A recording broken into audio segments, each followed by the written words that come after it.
Good day. This again, short message or information for our English-speaking community in Curaçao. Let me start by giving you the figures of today in terms of what's going on with COVID-19 on our island. In the meantime, all in all, so from March onwards to now, we have a total of 39 positive cases, of which 33 have recovered. There are 5 active cases right now, and 1, as is known, has deceased as of the beginnings of COVID in March.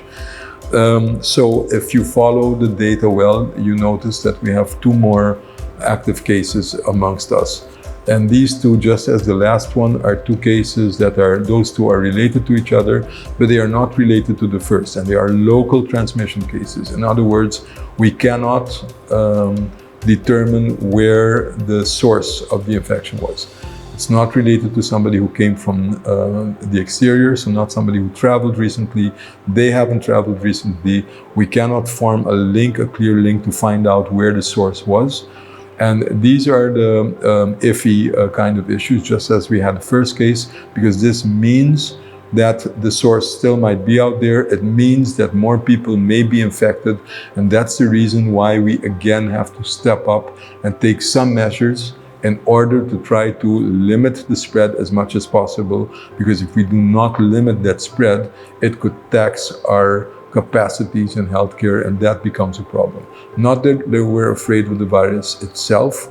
80 to 90% of the people, they recuperate by themselves. It's a viral disease. It doesn't have to be so severe. But there are groups of people that that are running a higher risk of having severe disease. And those are people that are immune compromised, that are of the elderly, that have a chronic disease, etc., that are using certain medications that are inhibiting your immune response. These are the groups of people that are more prone to get more severe disease, and these are the people that we need to protect. So there's been a lot of talk. People got nervous when they heard there was a first case that was local transmitted again, and everybody goes crazy. They were notifying people on Facebook that somebody in quarantine is a case, and the daughter was positive, and they went to school, and now why didn't I shut down the school? What did we do? What didn't we do? Etc., etc. So I think it's necessary to let me clarify what the different terms mean and what we mean by what it is that we're doing. If you are a case, what happens? So you have symptoms, and either your doctor, your general practitioner, or yourself, you took contact with us. We determine, yes, it's a good idea to get you tested. From that moment on, we tell you to stay home. We make an appointment. We come to you. We test you. After the test, you wait at home until you get the result. You don't get out. When you do get the result, if the result is positive, it means that we detected the virus. If we detected the virus, you are a case. In that case, you stay home. You are isolated at home, preferably in a separate room, and not to come out, because the people right around you are possible contacts or close contacts. We want you to try to, as much as possible, prevent from infecting your close contacts, your family, your friends, and people you live with in the home. So preferably stay inside a separate room. If you cannot stay there all the time and you must go out, always wear a mask. Try to prevent further spread of the infection.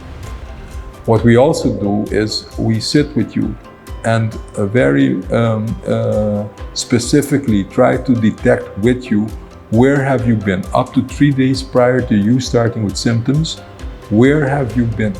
Who are the people you've had close contacts with? Close contact is important. It isn't a fleeting contact. Like if you happen to come across somebody in the supermarket, you said hi, and bye, and you walk on. That is not considered a close contact.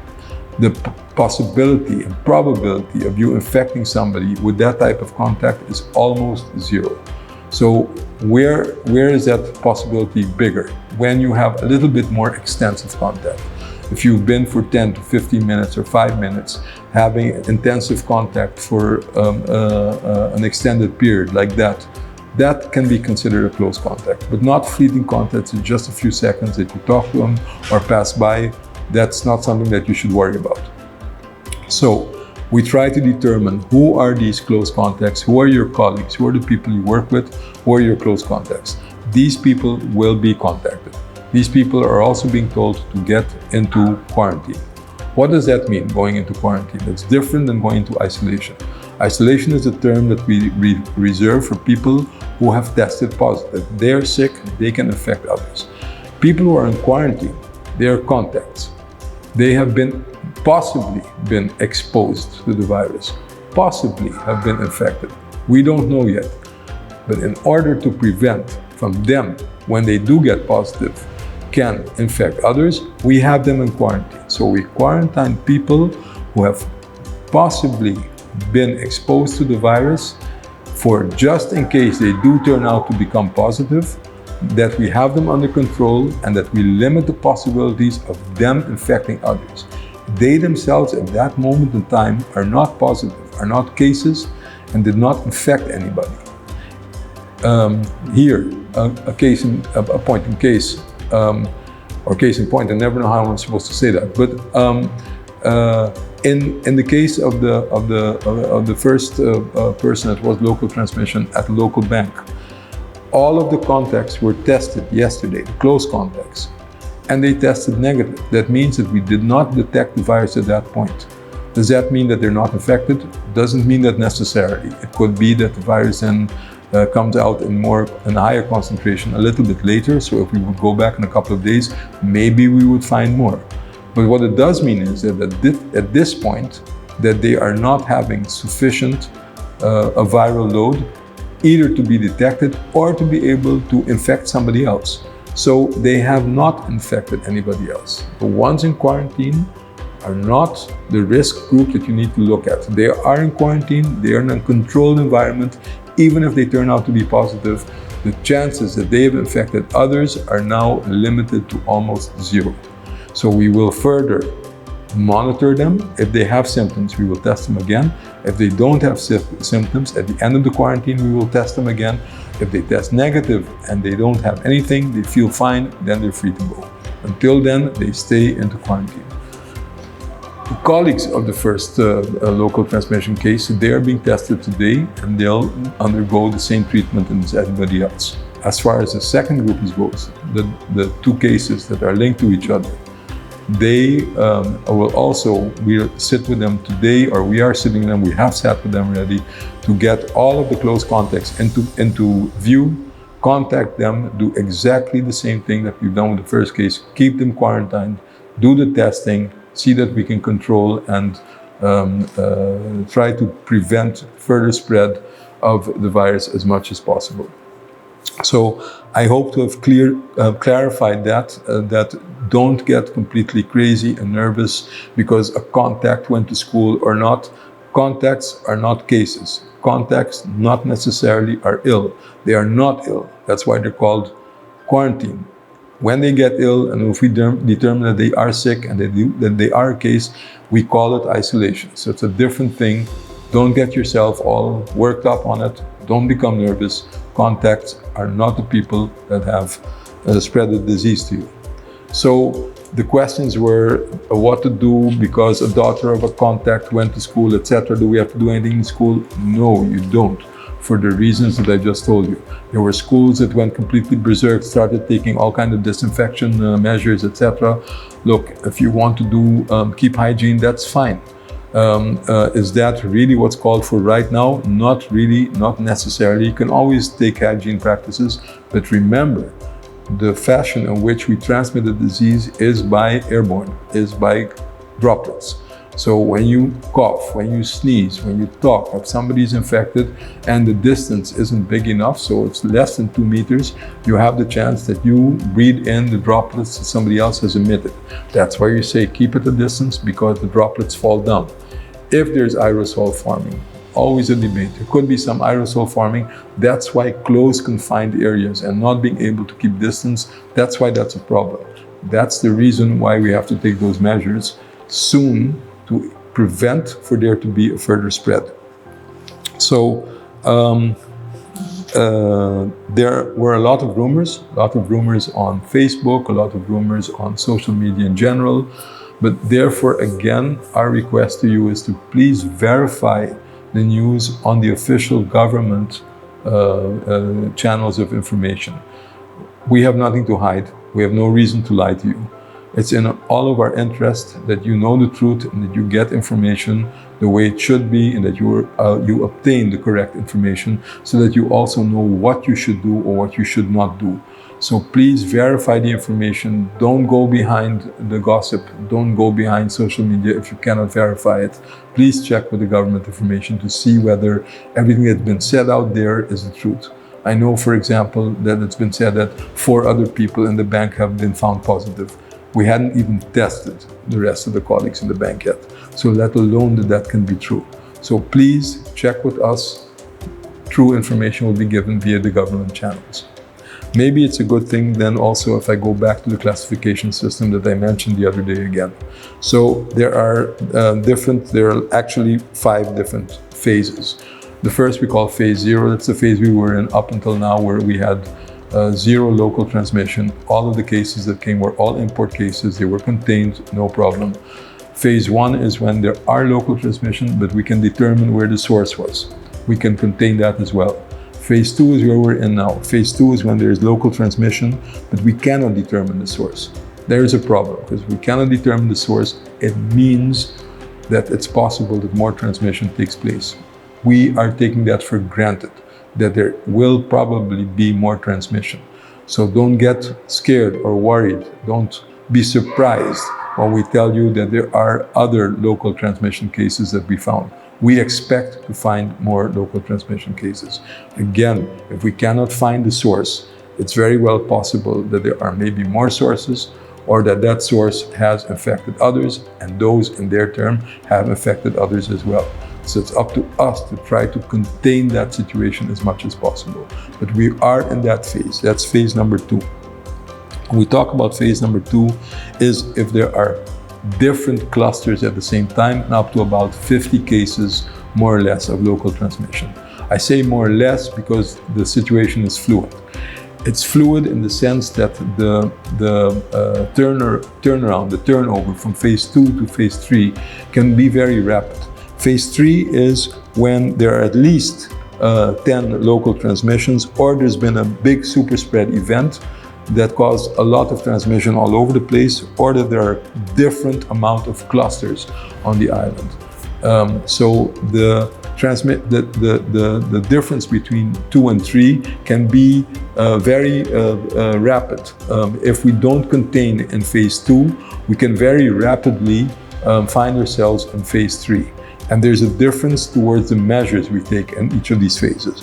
What do we do in phase 2? In any case, we don't permit any music, dance activities in the public scene. So the clubs, the nightclubs, the beach bars, etc. All of those things, no more, are not allowed.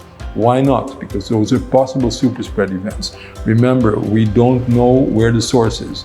They can be at those bars, and in those events you can spread it rapidly among a lot of people, and it's very difficult to trace who was there all of the time, and from there on it can further spread. That's why bars, clubs, etc. are important to target. Not because we don't like them, not because we have something against them, not because we have something against the entertainment industry, but if you look around worldwide, that is the industry that gets hit the worst, because those are the type of events that you can spread the disease more rapidly. So there's a problem.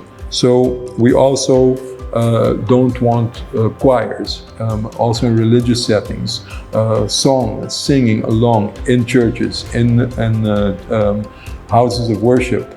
No, because again, people that are infected without knowing it might be sitting in there and might be spreading disease by singing out loud, etc., to others who are in the same building or area. If there is an activity where there's a lot of people together, should be ensured that there is enough room to maintain the 2 meters distance, and in any case not surpass the 50% of the capacity of the building, of the place. In any case also, besides 50%, it can never be more than 250 people. So also for spectator sports, we spread them out, make sure that there's not a lot of groups with each other. Remember that when you attend, you need to pass through the entrance or the exit areas, or go to the bars or the canteens where they sell drinks and popcorn and what have you not. And if there are too many people there at those spaces, it becomes a problem as well. That's why we need to restrict the amount of people that are there. If you have a private gathering, a private party or festivity at home, again, ensure, depending on how big the space is where you intend to do this, ensure that at all times the 2-meter distance is possible between groups, and also it cannot be more than a maximum of 50 people altogether, always ensuring the 2 meters of distance possibility. We cannot allow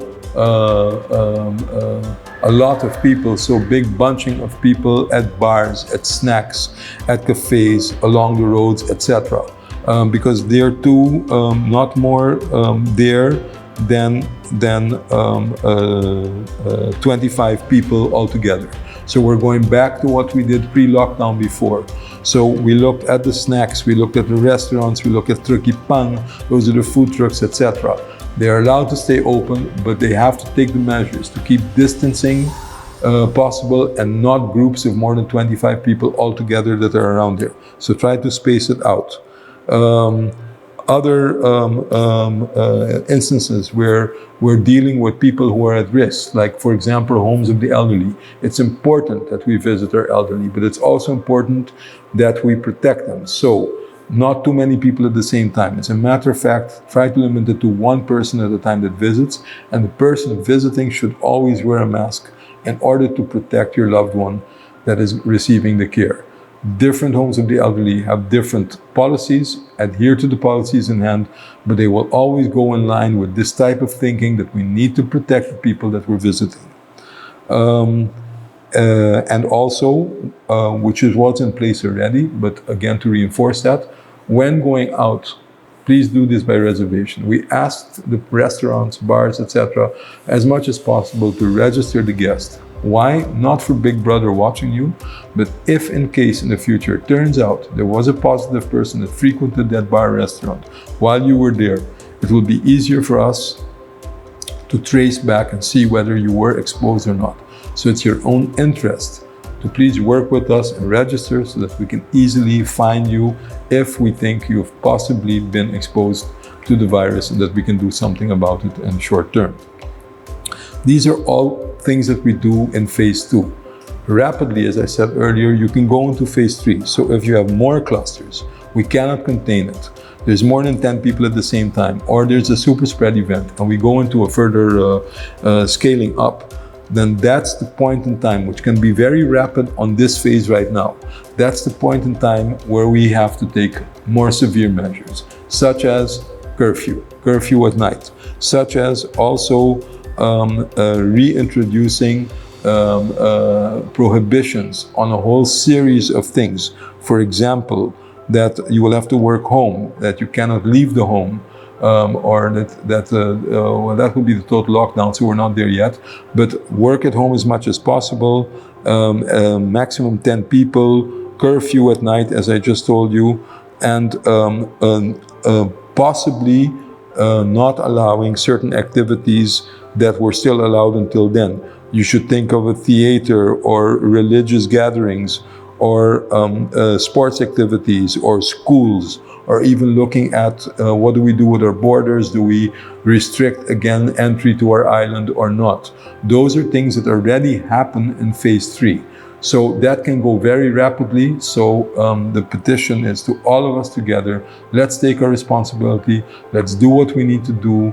Let's follow the measures that we took in this phase, phase 2, that I talked about earlier, to avoid us having to go into the more severe measures that we have targeted for the third phase. I hope I've been able to clarify a couple of things. I hope you understand the difference between isolation and quarantine. I hope that you understand that please verify the information through the official local government channels. And I wish you all good luck and a good week and a good rest of the Sunday. Thank you.